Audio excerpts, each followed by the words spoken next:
ধ্বংস একবারে জীৱনত জিতিব নোৱাৰিব কিন্তু মই আজিৰ পৰা ইউ পি পি এলত নাই ইউ পি পি এল মোৰ লগত মহিলাও নাই আজিকালি আজিৰ পৰা আৰু কি আজিকালিতো নহয় মানে দিनैनिफ्राय ইউ পি পি एलआ आंनियाव मैलाबो गैला खुलुमबाय मानगोनां रायजोफोर तो बे समाव नोंथांमोननो मोनसे इम्पर्टेन्ट आपडेट लानानै फैलायबाय भिडिअखौ हाजासे बयनोबो शेयार खालामनानै हो रायजोफोर मेन खोथाया जादों बयजोंबो मिथिजानाय बयजोंबो सिनायजानाय नोंथांमोनाबो बयबो सिनायखायो जानांगौ शर्ट मुभिनि मुंदांखा कमेडियान प्लास सिंगार एक्टर बिथां प्रेक्टिकेल बसुमतारिया दिनै मोनसे प्रेस मिट होफैदों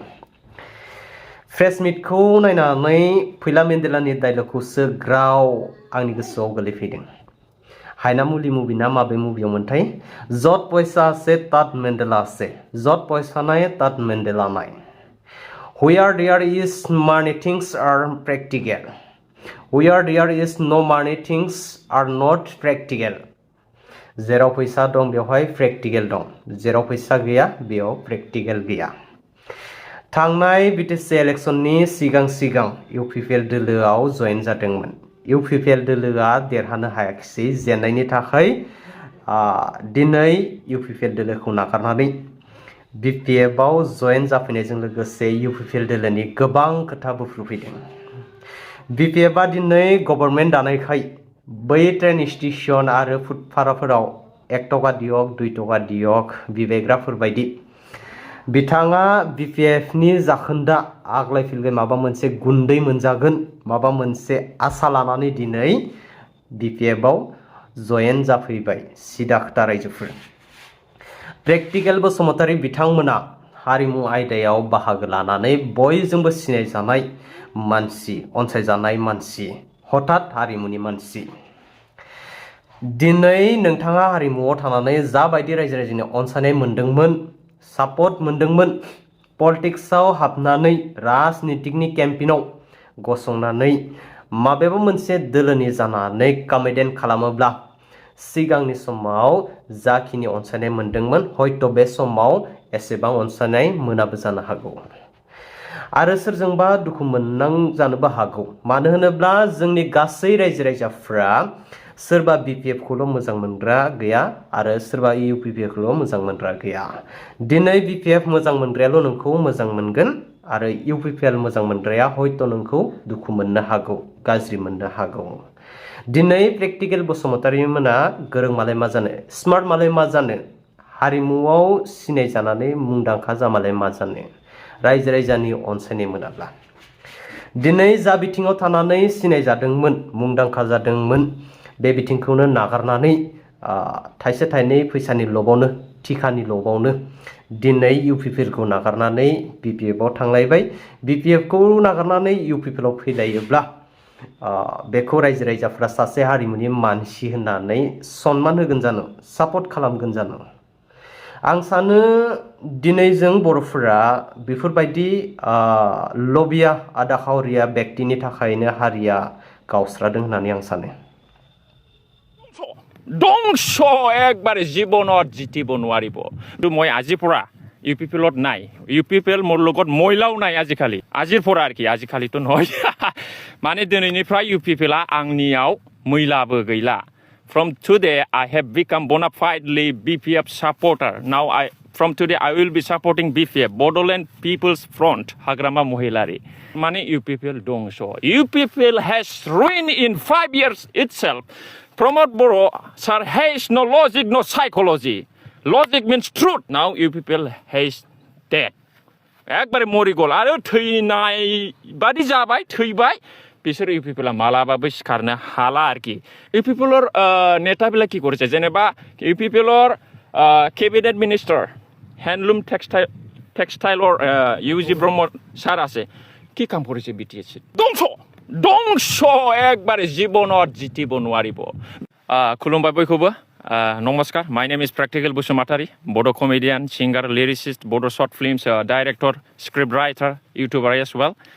दा खोथाया जाहैबाय কথাটো হৈছে মানে মই বিটিসি ইলেকশনৰ আগত মই ইউপিপিএলত গৈছিল কিন্তু মই আজিৰ পৰা ইউপিপিএলত নাই ইউপিপিএল মোৰ লগত মহিলাও নাই আজিকালি আজিৰ পৰা আৰু কি আজিকালিতো নহয় মানে दिनैनिफ्राय ইউপিপিएलआ आंनियाव मैलाबो गैला from today I have become bona fidely BPF supporter. Now from today I will be supporting BPF, Bodoland People's Front, Hagrama Mohilari. खोथाया जाहैबाय माने बे बिटिसिनि जेसेबांनाखि जाथि हारि माहारिफोर दं राभा सावथाल बर' राजबंशी मुस्लिम बेंगलि हिन्दी स्पिकिं मानसिफोर आं गासैनावबो सोंनानै नायबाय आरोखि सब जनगोष्ठीर মাজত মই গৈ পেলাই হুদি চালো মানে এই এমএলএ ইলেকশনত কোনটো একবারে বেশি মানে এমএলএ ক্যান্ডিডেট যেটি পেলাই স্টেট গভর্নমেন্টক মানে সাপোর্ট কৰিব পাৰিব এই বিটিচিত এইটো মই সব জনগোষ্ঠীৰ মাজত গৈ পেলাই সুধিলো সবে কয় ৰাভাবিলা কি কয় ডাইৰেক্ট কয় ইউ পিপল সেও আৰু চাৰিমন সেও মানে ইউ পিপল মৰি গ'ল আৰু উঠিব নোৱাৰিব এনেকুৱা ৰাভাবিলা কয় আৰু কি মানে প্ৰমোদ বড়ো কালি গুছলাইছেন কমैतंसा प्रमोद बड़ो खाली थगाय मिसलिया কথা কয় মানে খামত নাই আর কি এনেকুৱা কয় টিনিং হাগ্রামা মহিলারিয়ন টিকটোয়া এনেকুৱা কয় রাভাবিলা আৰু সান্তালি বিলা কি কয় নিয়া বিটিসি ইলেকশন রে ইউপিপিএল দ মিটেক তেহ বাকু জিতাক মিটেক সান্তালি বিলা সব কয় শ্রীরামপুরত মই গৈ থাকো বালাগাঁৱত গৈ থাকো এই বিটিসিৰ সব কতবা মোৰ বহুত সান্তালি ফ্ৰেন্ডস আছে সব এনেকুৱা কয় এটা সিটৰ নিজিতে বলে মানে मोनसेबो সিটआव देरहाया जाहैबाय बे एमएलए इलेक्शनाव माने इउपिपिएलआ ट्रेक्टर आरोखि दा बिसोर बुङो डाइरेक्ट सावथालफ्राबो पेर'मेन 5 বছর रेगी इउपिपिएल पार्टी द चापायना सेसुइना सावथालफ्रा डाइरेक्ट बिदि होनो जेबो गैला दा सावथालफ्रा श्रीरामपुर 3 नाम्बार कन्स्टिटुएन्सियाव माने विल्सन हास्ताया देरहादोंमोन दा बिसोर माने हारियाव सासेल' बे गोरोंसिन बायदि नुनायखाय बिसोर बेखौ फाथायहरदोंमोन आरोखि दा खिन्थु इउपिपिएलआव सापर्टार गैला श्रीरामपुर 3 नाम्बारावबो एखेबारे नेपालिफ्राबो होनबाय नेपालिफोरनावबो थांनानै सोंहैबाय आङो नेपालिफ्राबो ओरैबादि होनो एखेबारे इउपिपिएल पेरालाइसिस बयो उनी हरे आइले कै काम गुर्नु सक्दैन हात पानी हल्लिउनु सक्दैन खुट्टा पानी हल्लिउनु सक्दैन माधव छेत्रीले एक्लैले सबै पैसा खायो हाम्रो समाजको लागि कै काम गरेको छैन कै काम गरेको सक्दैन जेबो मावाखै माधव छेत्रीया इउपिपिएलनि माधव छेत्रीया हारसिङै जाजोबदों जोंनि समाजनि थाखाय जेबो मावाखै जोंनो जेबो होआखै नेपाली बेलाव कयासै মই সব জনগোষ্ঠীৰ মাজত গৈ পেলাই মই সব সুধি চালো জিনিসটো কেনেকুৱা তার মানে ইউপিপিএল ধ্বংস UPPL has ruined in 5 years itself Pramod Boro sir has no logic no psychology logic means truth psychology means the study of the mind এই বস্তুটো নাই নিজকে প্রমোদ বড়ো স্যার মোর ওপৰত কোনো লিডার নাই মোর ওপৰত কোনো জানা গুণা মানুহ নাই এই বিটিসি এনেকুৱা ভাবি লৈ পেলাই মানে একবাৰে অকলে ধ্বংস হৈ গ'ল আৰু কি now UPPL has dead একবারে মরি গ'ল আৰু থৈনাय बादि जाबाय थैबाय बिसोर UPPL मालाबाबो सिखारनो हाला आरोखि दा बेनिखायनो आङो सिदा बाथ्रायै सानबाय एखेबारे मोर इटा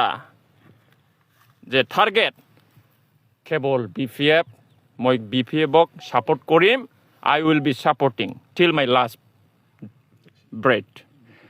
আৰু আপোনালোকৰ মাজত কিবা কুৱেশ্যন কাম কৰি যাব পিপিবোৰ হয় আজিৰ পৰা মই এজন সাপোৰ্টাৰ হয় মানে সদায় ইউপিপিএলৰ কাৰণে মই একো নকৰিম মই আজিৰ পৰা বিপিএফৰ মানে সাপোৰ্টাৰ হলো